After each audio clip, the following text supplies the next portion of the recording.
Last night of freedom. Am I doing the right thing? She couldn't help wondering.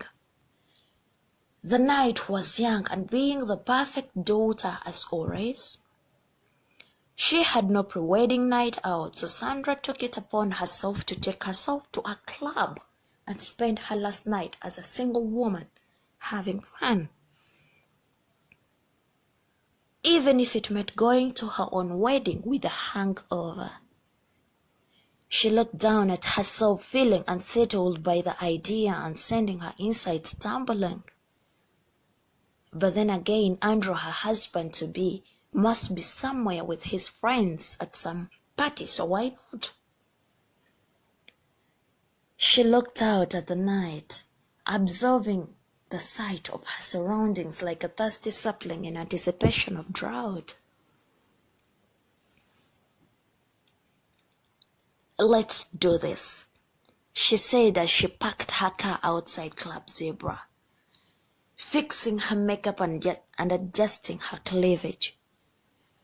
She has always been steady, loyal, and relatively attentive in relationships, so this was unlike her. Restlessness creeping in and sending her insides tumbling once again. She made her way to the club, breeze caressing her exposed skin. Another shot plays, probably on her fourth. She wanted to dance her night away and feel young and free one last time before tomorrow. "Wanna dance?" A male voice had her turn around. He looked good. Sexiness radiated off him. His shirt hung half done, exposing his bare chest. Why not? More to herself than to him. He smiled then, and she watched his Adam's apple bobbing. He probably thought this was his lucky night. Gaze locked on his. She slid off the stool at the bar to be led to the dance floor. His eyes held her spellbound, and in a weird way made her yearn.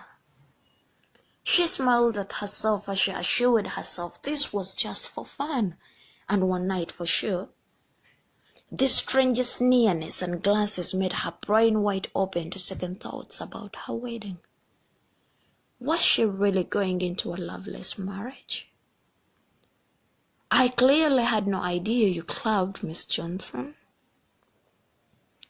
Her eyes shot his, clearly astonished.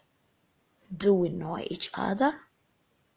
Voice sounding puzzled, heart slamming against her chest. If someone recognized her even this far away from home, her mother was going to skin her alive. "Not physically, but I like to think we do know each other." He smiled down at her. She cleared her voice. He smiled at exciting things to her body. It must be the alcohol, she thought to herself. "Now that you know my name, can I please know yours?" Alcohol made her bold. She swung her arms around his neck. A stranger who happened to know her name wasn't going to ruin her plans for tonight. "You dance well. Do you club often?" She knew he was changing the subject.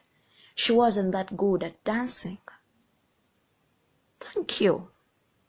Not bad yourself." "I'm actually trying to throw myself some kind of bridal night out. I'm getting married tomorrow."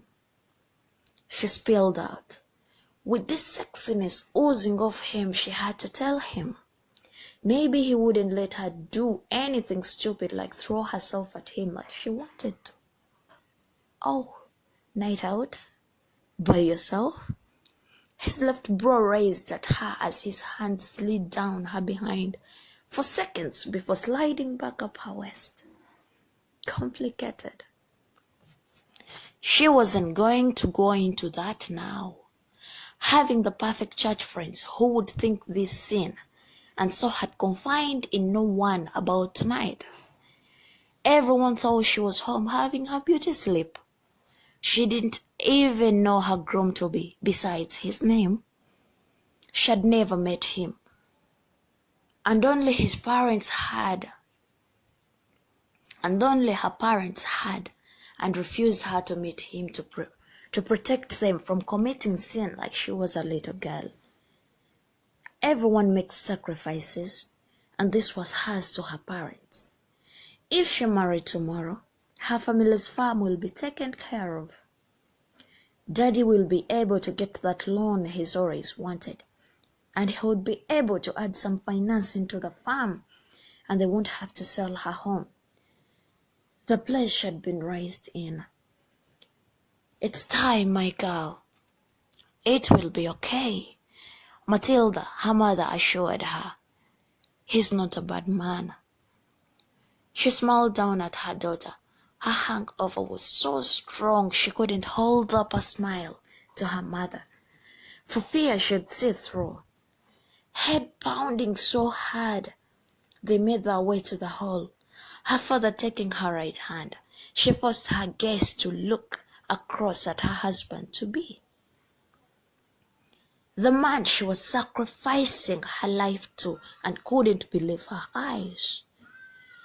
He wore the same smile he had worn at the club, only wider this time.